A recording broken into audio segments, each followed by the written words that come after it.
Bonjour, ici Claudine Fife, heureuse de vous recevoir à nouveau. Aujourd'hui, dans notre balado, on va faire quelque chose de particulier. On va plonger dans l'univers méconnu de la chaîne d'approvisionnement au sein des Forces armées canadiennes.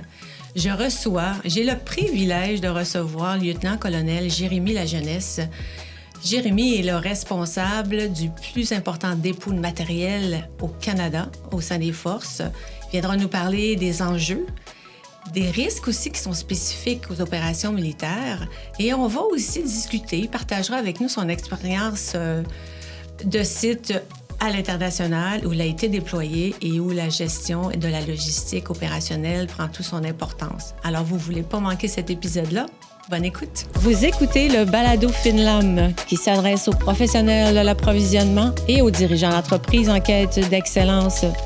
J'y reçois des témoignages d'intervenants clés de divers horizons, du public et du privé. Ils viennent nous partager des expériences et dévoiler des pratiques inspirantes, des conseils et des innovations audacieuses.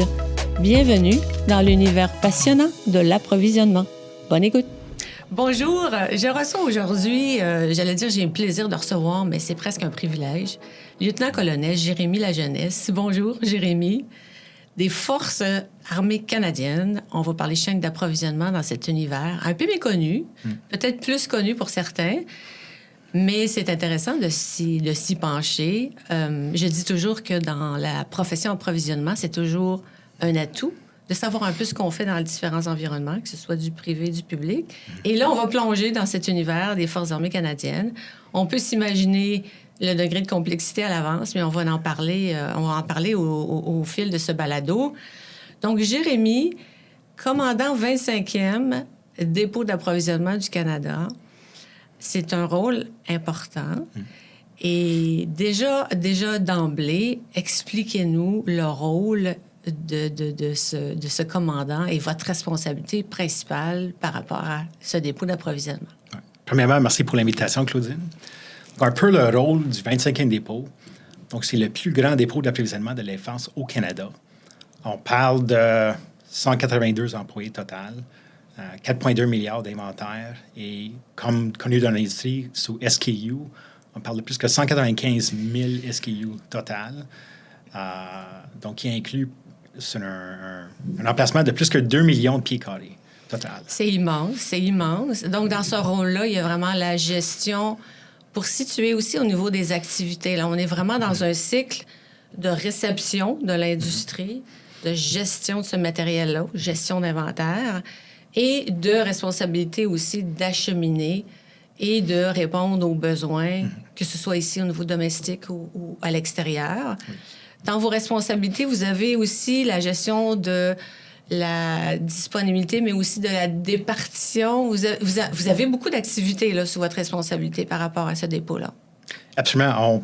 On parle de la réception de l'industrie, l'entreposage, la distribution aux bases, aux unités au Canada par la suite, incluant les opérations outre-mer, par exemple la Lettonie. Il y a des dons à l'Ukraine qui sont en œuvre.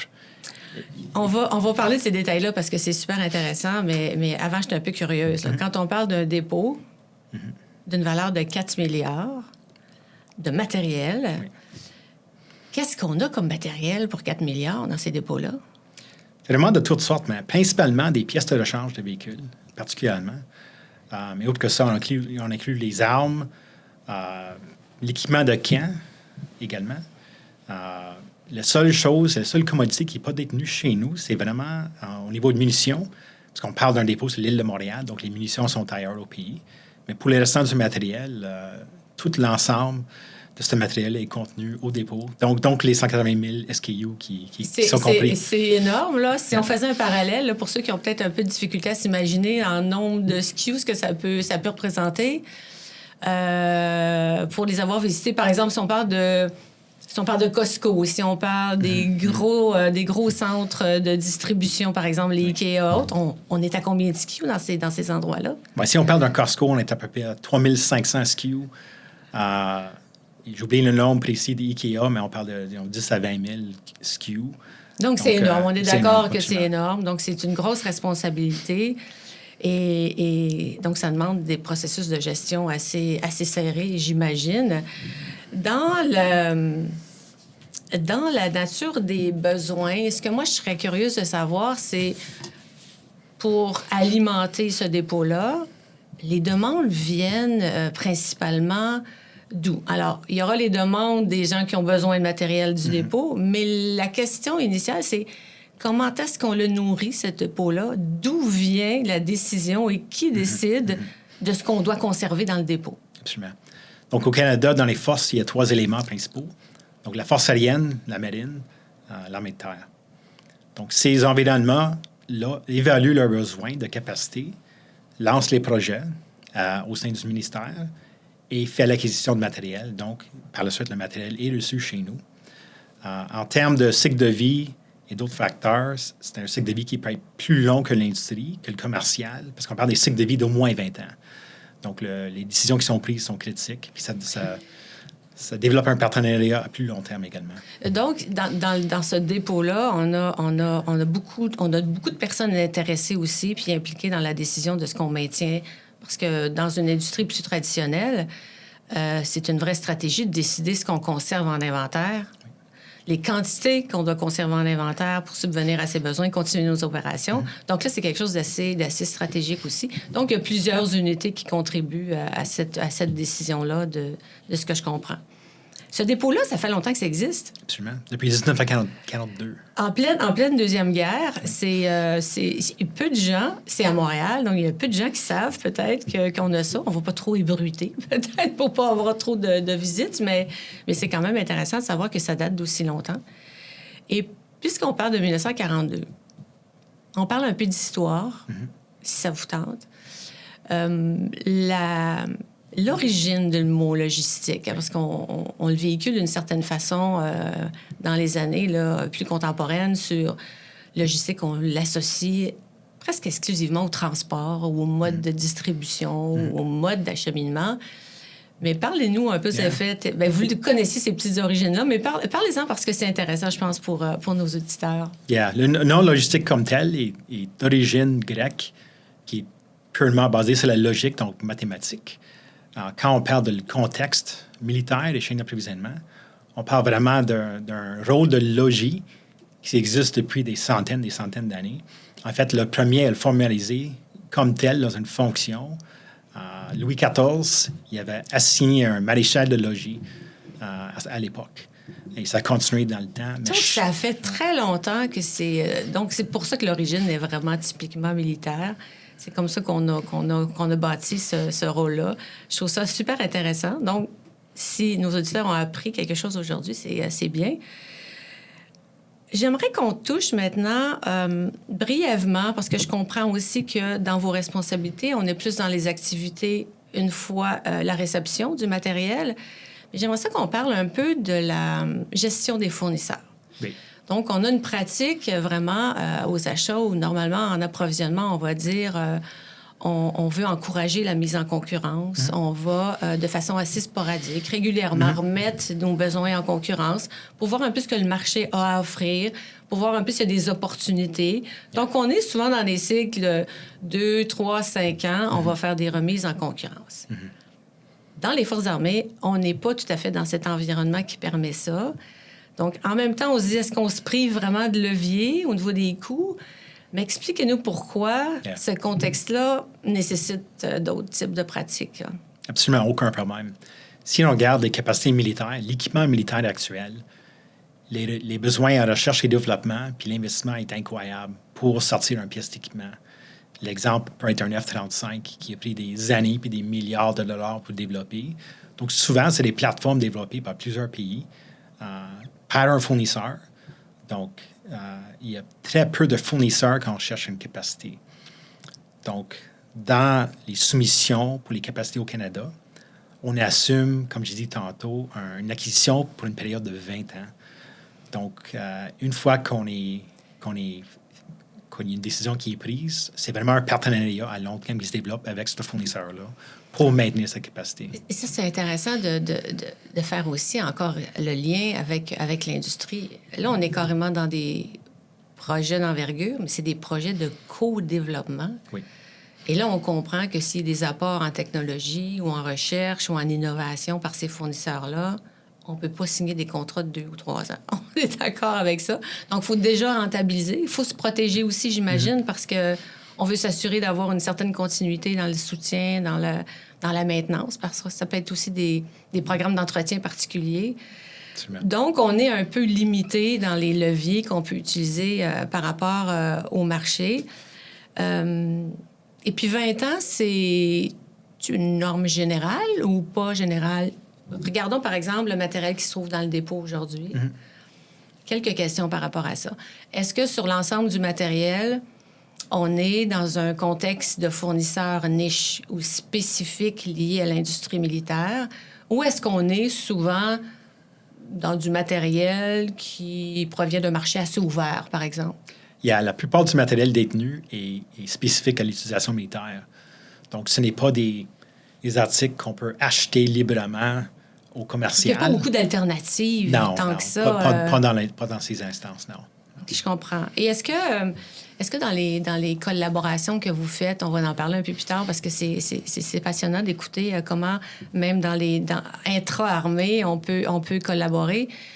Est-ce qu'il arrive, par exemple, qu'il y ait un projet où on approche le marché ou un type de fournisseur, plusieurs pays ensemble, pour des besoins communs? Est-ce que ça, c'est des initiatives qui existent aussi? Comme les fournisseurs sont en nombre limité, ça peut être intéressant d'amener ça à un niveau différent pour utiliser un autre levier qui serait celui de la consolidation ou de l'optimisation. Est-ce que ça se fait? Oui, les partenaires internationaux se font, sont fréquents actuellement. Si on parle au Canada, un exemple, c'est la compagnie General Dynamics Land Systems qui font des véhicules blindés qui sont aussi non seulement achetés et développés par le Canada, mais aussi par les États-Unis puis l'Arabie saoudite, entre autres. Donc ça, c'est fascinant. Ça, très peu de succès gens incroyable savent au pays. ça. On n'en parle pas trop, mais on fabrique des blindés ici au Canada qu'on met sur le marché à l'international. À qui on vend ça? Les plus gros clients jusqu'à date sont l'Arabie saoudite puis les États-Unis. C'est les plus gros? Oui. Donc, c'est pas impossible qu'il y en ait d'autres éventuellement? Absolument. C'est une plateforme très concurrentielle et qui a démontré, qui a prouvé sa valeur en combat. Ça, c'est intéressant aussi de savoir que le Canada arrive à être actif même sur un marché comme ça. Parce que c'est pas des petites pièces, ça a des valeurs unitaires autour de... Oui, probablement 3 puis 5 millions l'unité. C'est pas accessible à tout le monde, mais c'est bien de savoir qu'il y a quand même un savoir-faire qu'on a pu développer en collaboration avec cette entreprise-là, General Dynamics, et puis qu'on peut travailler avec d'autres armées. Je trouve que c'est quand même intéressant. Parlons maintenant de l'opération de la chaîne d'approvisionnement. Plus particulièrement votre rôle aussi, qui est celui de définir les modes d'acheminement. Donc, on a ce dépôt, on a plein de matériel, et puis à un moment donné, on a des besoins qui proviennent de partout, du Canada, des effectifs qui sont ailleurs aussi, dans le monde. Par curiosité, on traite combien de demandes dans ce dépôt-là à chaque jour? Et au dépôt, en moyenne, c'est 500 demandes par jour. Par jour, hein? Oui. Il peut y avoir une grande variance selon qu'est-ce qui se passe au Canada puis qu'est-ce qui se passe dans le monde également. Donc, c'est quand même beaucoup, là. On a des systèmes pour gérer tout ça? Oui. On a un système qui est fait sur mesure, mais c'est basé sur le SAP. Donc, beaucoup dans l'industrie sont familiers avec. Oui, SAP est assez connu parce que là, j'ai eu peur quelques secondes à savoir traiter 500 demandes par jour. Combien de personnes ça prend si on est en mode manuel? Donc, on a des modes d'acheminement que vous devez déterminer en fonction de la destination où ça va. Donc, au Canada, par exemple, on va être par voie terrestre le plus souvent. Oui. Principalement par voie terrestre à travers le pays. Une combinaison de ressources du ministère, les forces, et le commercial pour augmenter nos capacités également. Et quand on parle d'outre-mer, bien évidemment par voie maritime, c'est typique, commun. C'est plus lent, mais beaucoup. Rien de particulier. Dans certains cas, si c'est un envoi de véhicules de grand volume, ça peut être un navire spécifique qui est embauché. Mais sinon, c'est des conteneurs maritimes qui sont acheminés outre-mer. Puis le matériel sensible, mais ça, c'est par avion, bien sûr. On peut garder un contrôle là-dessus. On peut parler un peu des destinations que vous desservez en ce moment. On peut commencer par la Lettonie. Oui. Je ne sais pas si beaucoup de gens savaient qu'en Lettonie, on a des effectifs en permanence. Depuis combien de temps on est en Lettonie? Depuis 2015. Donc, on a débuté. C'est une mission d'entraînement et qui est en croissance. Puis là, à partir de l'été 25, on va être rendu à 2200 effectifs en Lettonie. Quand même. Ça s'installe. Donc, c'est vos clients internes, beaucoup, qui sont là, qui ont des besoins spécifiques. Et puis, j'imagine que dans ces destinations-là, il y a du matériel qu'on achemine du Canada, mais il y a beaucoup de choses qui s'achètent localement, j'imagine aussi. Oui. Pour être raisonnable dans nos coûts, on doit aussi faire ça. Comment on fait en Lettonie du sourcing de fournisseurs pour nos besoins en local? Yeah. Quelle procédure on suit? Mais premièrement, pour des commodités, on parle de commodités communes qui sont disponibles commercialement. L'alimentation est un exemple. Le carburant est un exemple. Les huiles peuvent être un autre exemple. Mais tous ces éléments-là qui peuvent être achetés localement, qui ne sont pas uniques à la défense, qui sont communs, mais des cellules de passation de marché qui sont avec la mission là-bas et qui font l'acquisition locale des biens. Donc, il y a une espèce de petite cellule d'appro spécifique qui travaille là-bas pour des besoins plus normaux, réguliers. Donc, c'est bien de voir. En Ukraine, on ne peut pas ne pas en parler. C'était très publicisé aussi, ce que le Canada a apporté comme collaboration, ce que le Canada a accepté aussi de faire en don de matériel de type militaire. Parlez-nous-en un peu parce que ça s'apporte de défis aussi, ça s'apporte de risques. On dirait que les choses là semblent puis je ne vais pas émettre des jugements, mais semblent se normaliser autour de l'Ukraine pour une raison ou une autre. Mais il reste que dans le feu du conflit, dans le principal timing du conflit, c'était pas simple, j'imagine. Racontez-nous un peu comment on fait, comment on planifie ces acheminements-là, comment on protège notre matériel. Et puis, on va peut-être parler un peu de politique après. Mais expliquez-moi comment on gère ça, une situation de conflit. Oui, un peu. L'historique sur l'Ukraine, depuis 2 ans, même au 25e dépôt, on a donné plus que 200 conteneurs maritimes de 20 pieds de matériel. Là, on parle de vêtements d'hiver, d'armes, de rations de combat, vraiment toutes sortes de types de matériel pour supporter les éléments ukrainiens. En termes de comment ça se développe, l'ambassade d'Ukraine communique au Canada des besoins. Le Canada fait des vérifications au niveau des QG à Ottawa. Puis par la suite, le ministre autorise des dons.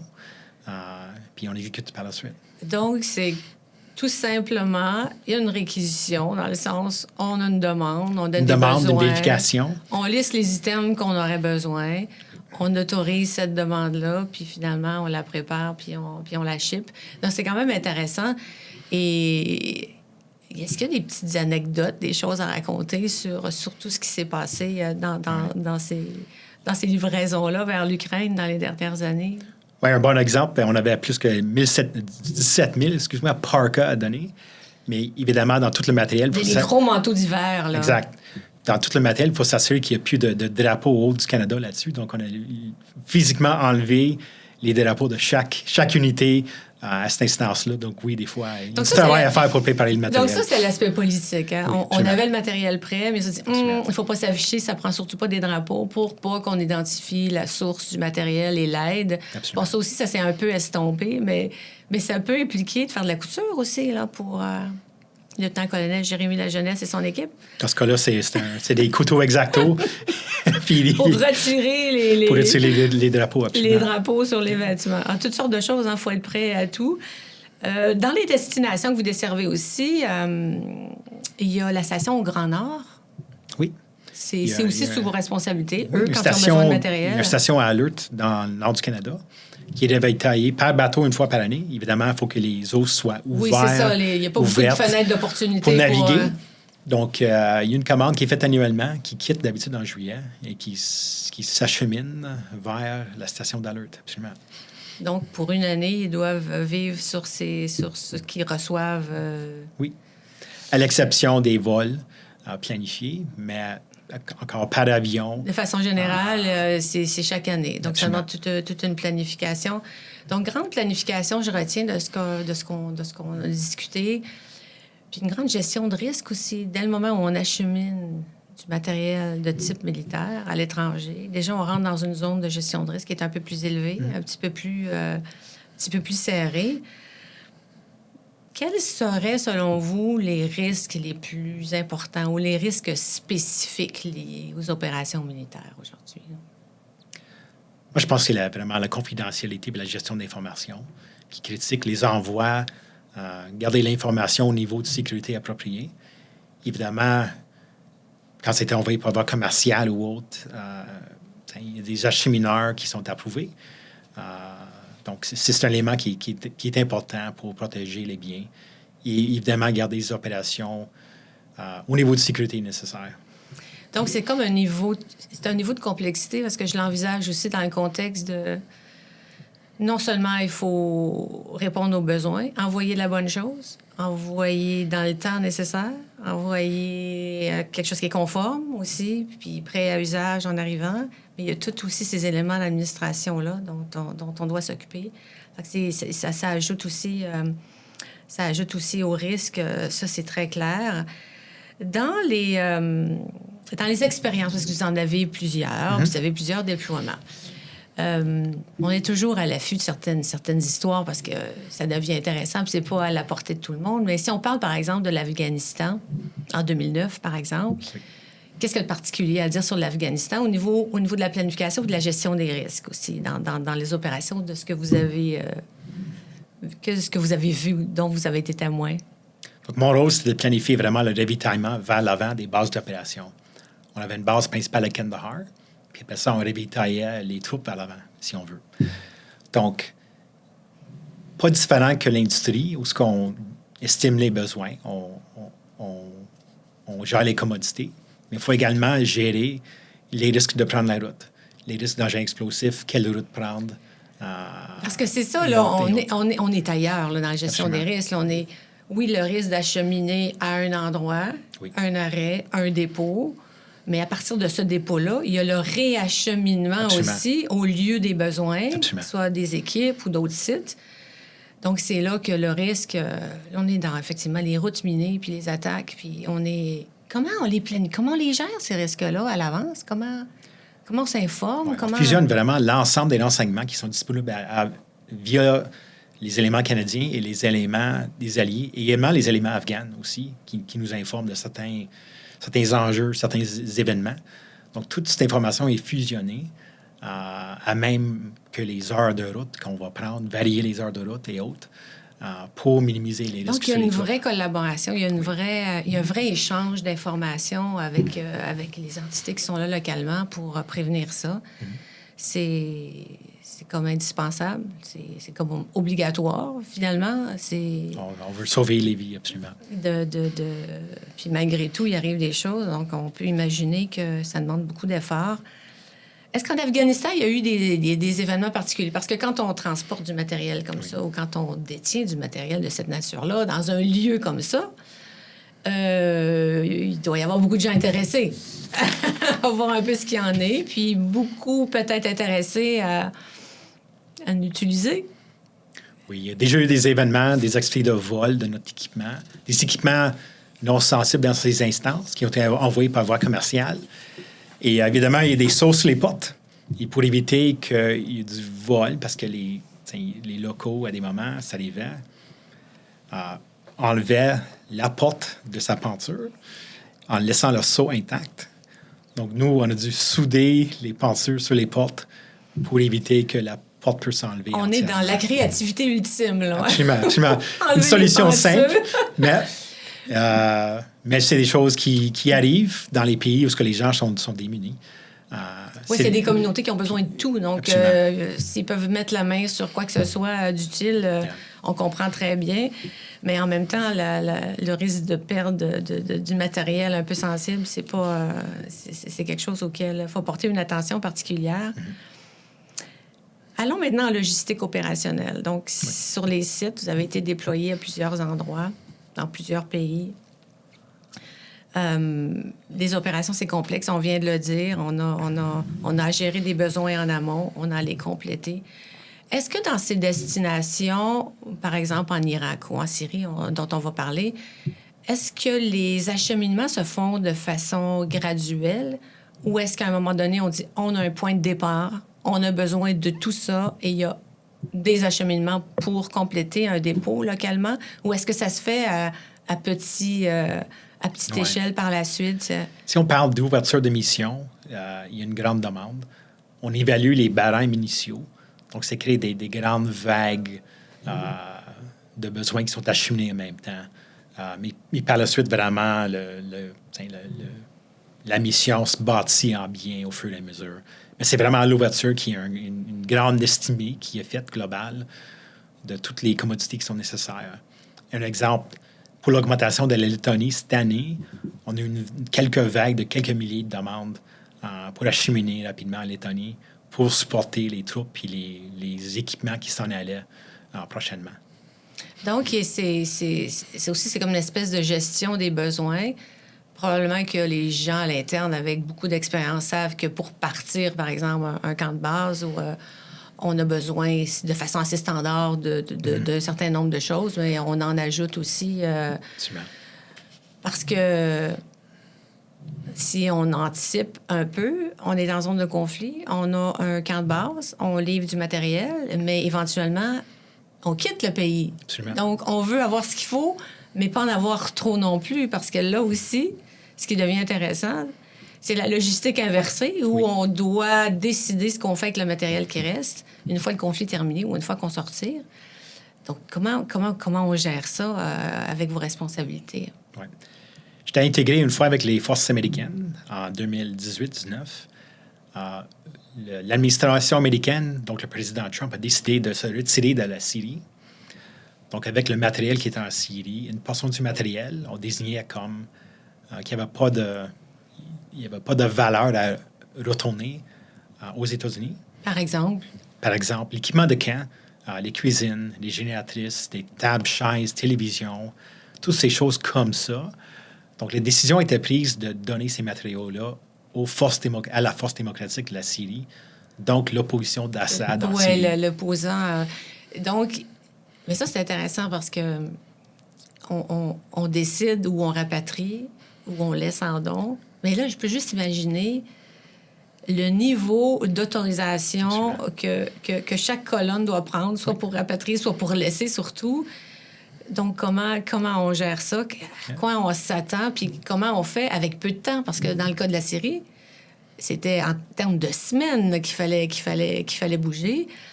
Comment on mobilise tout le monde pour être rapide sur les autorisations puis les décisions? Absolument. Dans cette instance-là, l'autorité de ce matériel, parce que ça appartenait à plusieurs services américains, donc il fallait monter au sous-secrétaire de la Défense pour obtenir les autorisations. Donc, j'ai travaillé avec un aviseur légal américain, donc un JAG américain, comme un avocat militaire canadien, pour définir une demande qui était répondue dans quelques semaines, donc qui a permis le commandant local de disposer du matériel directement à la Force démocratique de la Syrie. Donc, tout s'est passé très vite et très efficace. Il faut que tout le monde soit vraiment... puis il faut qu'on prenne les bonnes décisions. Il y a des choses qu'on peut laisser, il y a des choses qu'on ne peut pas laisser.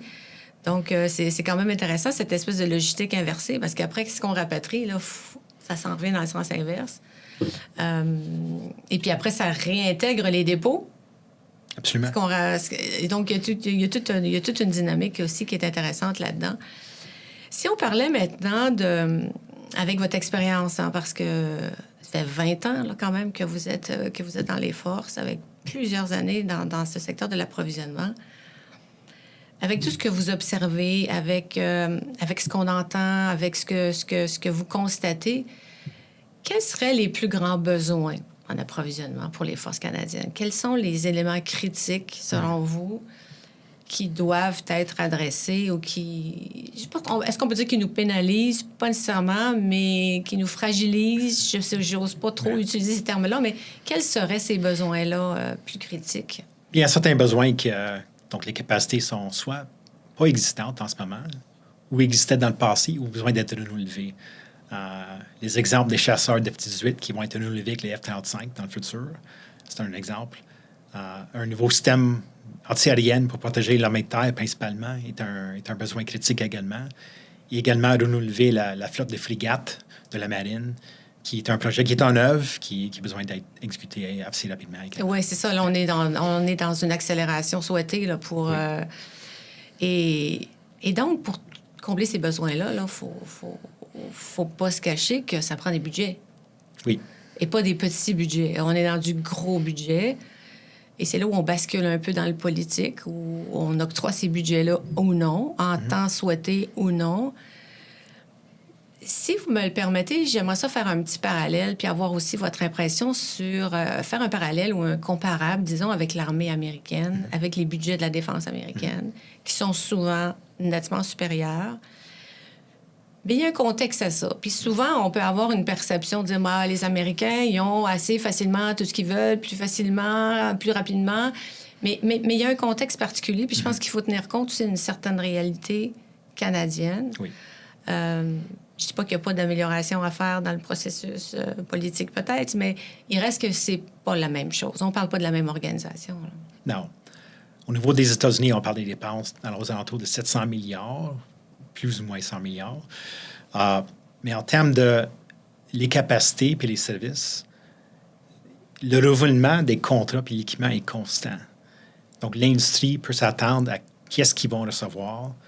Donc, souvent, pour les équipements, les lignes de production sont constantes. La flotte est constamment remise à neuf.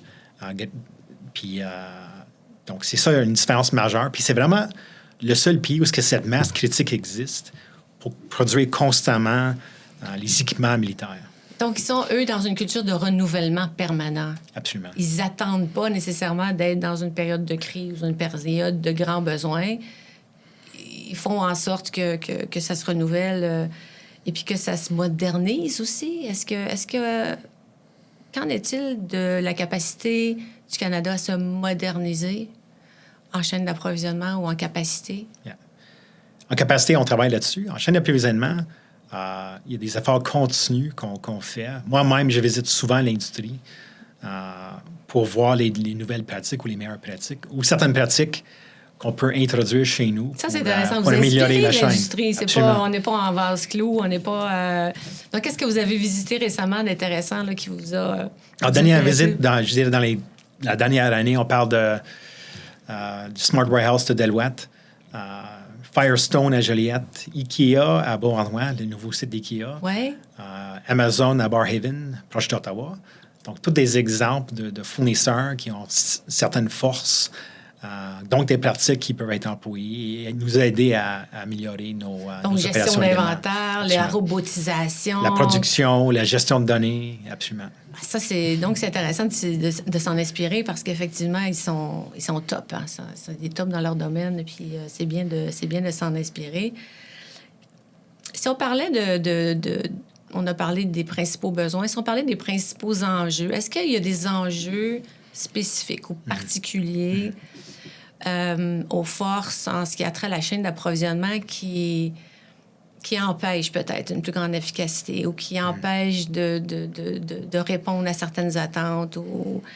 Ça serait quoi ces enjeux-là plus spécifiques? Je pense que l'enjeu principal, c'est vraiment la qualité de nos inventaires. J'ai parlé tantôt d'une valeur d'inventaire de 4,2 milliards. Oui, oui. Donc, on a à peu près 1,2 à 1,3 milliard de l'inventaire au dépôt est désuet ou dormant. Dormant. Dormant dans... C'est quoi la définition de dormant? L'inventaire dormant, c'est la définition qui n'a pas eu d'utilisation depuis 4 ans. Donc, c'est clair que ce matériel prend de l'espace et autres. Donc, il y a de l'optimisation à faire au sein du ministère. Ça, dans l'industrie, quand ils vont entendre ça, c'est comme... C'est là, ça tue cette donnée-là parce que personne ne pourrait soutenir un inventaire dormant pendant aussi longtemps. Donc, ça, il y a des possibilités d'amélioration là-dessus. Je sais que vous allez vous y attarder aussi. Donc, c'est des processus qui, continuellement, on cherche à améliorer. Évidemment, l'ampleur du dépôt fait en sorte que ça prend des dimensions puis ça donne un impact monstrueux. Au niveau du traitement, par exemple, là, on a parlé du milliard d'inventaire, par exemple, ou de matériel dormant. Mais il y a aussi des contraintes. On ne peut pas s'en débarrasser toujours très facilement. Donc, il y a des prérequis à ça. Absolument. Et ça alourdit aussi votre capacité à le faire rapidement. Oui. Vous nous en parlez un peu de ces contraintes-là. Absolument. Il y a beaucoup d'équipements spécifiques militaires qui doivent être démilitarisés, donc défaits d'une certaine façon pour protéger, l'information ou la propriété intellectuelle de ce matériel-là. Ou en deuxième lieu, ça peut être simplement une question de sécurité. Donc, un arme peut simplement être défaite. On envoie les armes à la fonderie pour les détruire. On ne va pas s'imaginer qu'on en dispose comme ça, mais donc il y a tout un processus qui, compte tenu de la nature de ce matériel-là, vient alourdir l'administration puis la gestion de ça. Toutes ces tâches-là, vous ne les faites pas toutes seules. Il y a toute une équipe qui travaille là-dessus. On va parler de ces équipes-là parce que j'imagine qu'il y en a beaucoup de monde. Donc, parlez-vous. Vous gérez directement combien de personnes, là? Donc, il y a 185 individus. Un mélange. 75 de l'équipe est civile, 25 militaire. Ça, c'est fascinant, ça. Je ne suis pas sûre que tout le monde s'imagine qu'il y a autant de civils dans les activités, surtout de chaîne d'approvisionnement, dans les forces armées. Donc, vraiment, on a une représentation civile. Oui. Donc, on recrute. C'est des postes qui sont Absolument. disponibles. On recrute constamment. Absolument. Ça peut donner des idées aussi à certaines personnes qui auraient envie peut-être d'aller faire leur profession dans un autre environnement puis de connaître un autre univers, mais c'est bien de le noter. Si on parlait maintenant des qualités, pas nécessairement des compétences, parce que les compétences techniques, j'imagine que les gens les ont quand ils arrivent dans ces unités-là. Mais moi, je suis très sensible aussi à la qualité. Qu'est-ce que ça prend pour être une bonne personne, un bon professionnel en approvisionnement? Ça serait quoi, selon vous, les principales qualités pour être efficace au sein des forces en chaîne d'approvisionnement? Comme militaire, c'est vraiment connaître qu'est-ce que les troupes ont besoin. Ça nous met dans un contexte où le travail qu'on fait, même si c'est à Montréal, peut-être des milliers de kilomètres de la troupe, on comprend le besoin qui est critique. Donc, comment on va utiliser fournir l'équipement à temps qui fonctionne. Absolument, c'est critique. Je pense que les autres éléments, que ce soit un employé civil ou un militaire, c'est vraiment d'être curieux des développements de l'industrie et de rechercher puis de constamment améliorer nos connaissances pour agrandir notre capacité à offrir le service. C'est vraiment critique dans la profession. Donc, on est vraiment là dans un niveau de service. Il faut être top là-dedans là, parce qu'effectivement, dans des situations plus cruciales, si on n'a pas ce qu'on a besoin, ça peut être fatal. C'est intéressant. Et puis, je me rappelle aussi que vous aviez mentionné, c'est quelque chose qu'on retrouve aussi dans la gestion de d'autres activités au sein des forces, cette espèce d'esprit et de modèle basé sur la collaboration entre les équipes. Hein. Oui. Je pense que c'est au cœur de... Ça, c'est intéressant parce qu'on en parle partout. Et récemment, on a fait un sondage, d'ailleurs, et puis parmi les réponses, c'était sorti très fort à l'effet que les entreprises favorisaient et encourageaient le travail en collaboration. Fait que c'est vraiment aligné avec ça. Dans ce même sondage-là, je vais adresser un autre point qui était celui des opportunités d'avancement. Donc, les professionnels de l'approvisionnement nous avaient mentionné, à forte représentation, qu'ils n'étaient pas satisfaits des opportunités vraiment d'avancement dans leur rôle, dans leur travail, au sein de leur organisation. Comment ça se passe dans les forces? Est-ce que, j'imagine qu'au niveau des militaires, on a une espèce de gradation, donc en fonction des grades. Qu'en est-il pour les civils? Comment ça fonctionne, leur possibilité à eux d'avancer au sein de l'armée? Est-ce que ça existe? C'est peut-être moins formel, mais il y a des cours qui sont offerts. Également, en termes de formation linguistique en deuxième langue également. Puis l'employé a vraiment la chance d'exprimer leur désir. Puis dans ce cas-là, le superviseur doit offrir, évidemment, si on veut développer notre monde, ces opportunités-là en éducation ou en d'autres éléments pour améliorer l'employé. D'accord. Donc, on est plus dans une culture de développement. Absolument. De formation. Mais est-ce qu'il y a une vraie capacité après, à l'intérieur, de bouger, d'avancer en titre, par exemple? Est-ce que pour les civils, ils ont plus facilement ces options-là? Oui. Oui, c'est fréquent, absolument. Ah, bon, c'est très intéressant. Ça me rassure. J'aimerais ça qu'on fasse maintenant un petit saut dans... Bien, il y a quelques points sur ce qu'on va discuter. sur la doctrine un peu militaire, qui est, depuis plusieurs années maintenant, un peu l'origine ou la source de beaucoup de documentation sur le développement du leadership. Oui. On se fonde, on se base souvent sur cette doctrine militaire-là pour différentes raisons. Et malgré sa popularité, ça vient en contradiction avec une espèce de perception ou un mythe qui veut que le militaire exécute, réfléchisse pas trop, et puis se pose pas trop de questions. Mais là, on est en contradiction. C'est pas ça du tout que cette doctrine-là nous dit. Absolument. Maintenant, la doctrine est totalement à l'inverse. Il y a un concept qui s'appelle le commandement de mission. Et vraiment, qu'est-ce qu'on regarde? C'est, premièrement, on regarde nos propres compétences. On doit, comme individu, comme leader, se développer, devenir compétent. Regarder, est-ce qu'on a les compétences de remplacer même par intérim notre superviseur. Donc, considérer nos propres conséquences. Ça, c'est nouveau comme concept. C'est vraiment intéressant comme concept. C'est que pour évaluer si on a les connaissances, non seulement les connaissances, mais la compétence, Absolument.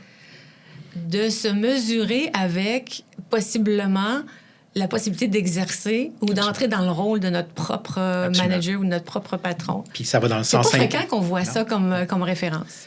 Puis ça va dans le sens inverse pour nos subalternes également.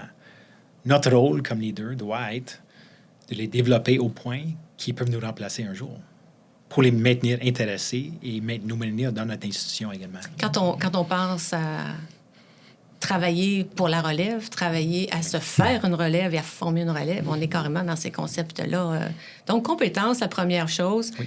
Qu'est-ce qu'on a d'autre comme concept? Parce qu'il y en a quelques-uns. Qu'est-ce qu'on a d'autre comme concept dans cette doctrine militaire-là qu'on peut intégrer? Vraiment la confiance mutuelle entre le patron, le superviseur puis les subalternes. La confiance que le travail va être fait. Mais mutuelle. Moi, j'aime le mot mutuel dans ce que vous dites parce que... Communication mutuelle, confiance mutuelle. Ça va dans les deux sens. Absolument. Il faut faire confiance, oui, effectivement, à nos équipes pour que les choses qui ont à être faites soient bien faites. Mais il faut aussi que ces équipes-là aient le sentiment qu'ils sont soutenus. Puis ils doivent avoir confiance aussi entre... C'est un concept qui est tout à fait adaptable à n'importe quelle industrie. Puis surtout en contexte militaire, il faut vraiment communiquer clairement avec nos subalternes. Il faut qu'ils comprennent qu'est-ce qu'on vise à atteindre. C'est des paramètres spécifiques qu'on doit les communiquer. Exemple, est-ce qu'il y a une durée de temps? Et vraiment laisser les subalternes développer le plan d'action pour s'y rendre. Ça, c'est un élément critique parce que tout change, que ce soit dans l'industrie privée ou dans le contexte d'opération militaire. Tout change et évolue très rapidement. Donc, critique qu'on communique avec nos subalternes, l'état final qu'on désire, et qu'on ait confiance en eux, puis qu'on les laisse développer leur plan d'action pour s'y rendre à la fin. Ça aussi, je m'y attarde parce que la communication, c'est quelque chose qui revient tout le temps. Dans toutes les rencontres que je fais, c'est l'élément clé. On se rend compte, cependant, que les professionnels de l'approvisionnement n'ont pas nécessairement toujours cette capacité à bien communiquer. Donc, je l'adapte aussi, ce qu'on décrit en doctrine militaire, au concept plus spécifique au domaine de l'approvisionnement. Mais la communication, quand on est, par exemple, chef d'équipe, quand on est leader, on doit pouvoir expliquer clairement où on s'en va. Absolument. C'est comme fondamental. On doit aussi pouvoir expliquer. J'essaie toujours de faire un peu le lien aussi entre communiquer ce qu'on a accompli comme objectif. Mais ça va nous amener à un autre concept de cette doctrine-là, qui est de comprendre le big picture, je le dis en anglais, là, mais comprendre la vision globale, que ce soit dans les forces, dans une mission, ou que ce soit dans une organisation. Oui. On ne peut pas se fixer des objectifs ou penser qu'on va atteindre certains résultats si ces objectifs-là ne sont pas attachés à quelque chose de plus global. C'est vraiment créer une vision d'équipe, puis que tout le monde comprenne la vision puis les objectifs qu'on vise, puis comprend également les outils qu'on emploie pour s'y rendre. Sans ça, on brise les maillons, puis on ne va pas se rendre au but. Puis on démobilise aussi, parce que chaque personne, peu importe la tâche, il faut bien expliquer que cette tâche-là a sa raison d'être, puis elle est reliée à l'obtention ou à l'atteinte d'un objectif plus global. Et c'est là où on mobilise, on dit « OK, je fais ça, mais je le fais pour une raison, et voici la raison. » Il y avait d'autres concepts qui sont super intéressants. Évidemment, la discipline et le focus. On ne peut pas imaginer les forces armées sans discipline et focus. Des éléments critiques, bien sûr. Si on n'a pas ça, on est vraiment pas bien équipé. Et puis, la gestion de risque, mais ce que j'aime dans la notion de la gestion de risque telle qu'elle est transmise, c'est d'accepter que rien n'est parfait et que de toute manière, on ne pourra jamais tout prévoir à l'avance. Exact. Chaque opération change dès le début. Donc, comme dans les principes de mission de commandement sont critiques, on doit avoir confiance dans les subalternes d'exécuter la tâche ou la mission. Sans accepter les risques, puis accepter que tout va changer, c'est primordial. Puis il faut que nos subalternes comprennent, puis qu'on communique également, qu'on sait qu'il y a des risques, on sait que comment ça va être différent comme on l'a planifié, mais il faut vraiment accepter ces risques-là. Mais c'est bien, parce que là, on rentre vraiment dans une pratique d'agilité. C'est que non seulement ça prend une discipline, une rigueur, il faut travailler à les identifier, ces risques-là. On ne s'assoit pas puis on attend que les choses arrivent. Il faut bien les identifier. Il faut bien les gérer aussi. Donc, mais il faut aussi accepter que si ça ne se produit pas exactement comme ça, puis s'il y a un nouveau risque qu'on n'avait pas anticipé subvient, il faut être agile, puis il faut avoir la capacité à s'adapter. Absolument. Puis à continuer dans le contexte de cette vision plus globale-là. Donc, il y a beaucoup de parallèles qu'on peut faire entre cette doctrine-là. Puis je comprends que ce soit assez populaire dans les notions du leadership parce qu'on peut tout utiliser. On peut tout utiliser dans l'industrie traditionnelle. Absolument. De façon claire. Et je veux souligner aussi que dans la préparation de la relève puis de vos ressources, vous en avez parlé tout à l'heure, vous avez un intérêt plus spécifique pour le mentorat. Pourquoi c'est important, le mentorat? Oui. Moi, je pense qu'il faut vraiment prendre le temps. Et pour la prochaine génération, souvent, on peut penser à des gens qui nous ont mentorés quand on était plus jeunes ou moins développés. Il faut offrir la même opportunité à la prochaine génération. C'est essentiel pour partager nos connaissances, les garder motivés, nos perspectives, et vraiment, délibérément démontrer que c'est important. On arrête ce qu'on fait, on prend le temps que ça faut, une journée ou autre, puis on offre des sujets, on offre notre temps pour vraiment développer la prochaine génération de notre personnel. C'est bio, ça, parce que c'est beau parce que je trouve que dans la profession d'approvisionnement, on n'en a pas assez de mentorat. Et je crois, moi aussi, au mentorat, pour avoir été active dans ce secteur-là, que tout le monde y gagne dans cette relation de mentor-mentoré et que même comme mentor, on apprend aussi beaucoup de la personne que l'on accompagne. Et c'est là où ça devient enrichissant aussi. Je pense, par exemple, au mentorat multigénérationnel, où on va accompagner des plus jeunes de la relève. Bien, ils vont avoir des idées aussi, puis ils vont avoir des étincelles sur des choses qui peuvent aussi nous faire avancer sur d'autres sujets. Donc, c'est bien de l'encourager. Dans le dernier thème que je vais adresser avec vous, c'est sans aucun doute quelque chose d'important, qui est votre prochain rôle.